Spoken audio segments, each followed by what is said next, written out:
Si ça vous est déjà arrivé de déployer un nouveau logiciel dans votre entreprise mais que celui-ci n'ait pas beaucoup été utilisé par vos équipes en interne, regardez cette vidéo et on va essayer de comprendre pourquoi. Vous avez peut-être déjà connu cette situation où un logiciel est déployé mais peu utilisé par les équipes. Alors que pourtant les nouvelles fonctionnalités sont là, mais chacun continue à travailler comme avant. Et en fait, l'adoption d'un logiciel, ça dépend pas seulement de ça dépend surtout de la manière dont le changement est accompagné. Donc là, il faut mener une politique de conduite du changement.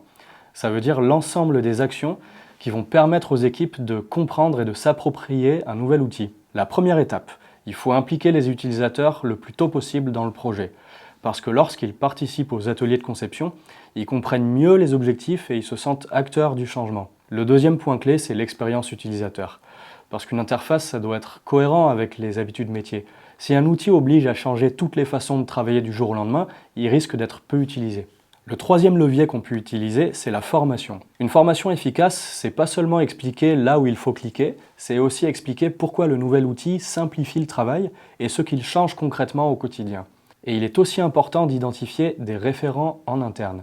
Donc ça, ce sont des utilisateurs qui maîtrisent l'outil et qui peuvent accompagner leurs collègues. Ça facilite l'adoption de l'outil, ça limite la dépendance aux prestataires, et enfin, il faut aussi accepter qu'une adoption doit être progressive.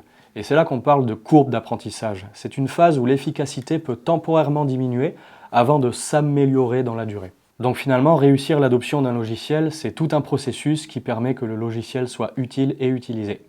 Merci d'avoir regardé cette vidéo. Si elle vous a intéressé, n'hésitez pas à regarder les autres vidéos de notre chaîne YouTube. Et si vous avez un besoin, n'hésitez pas à nous contacter.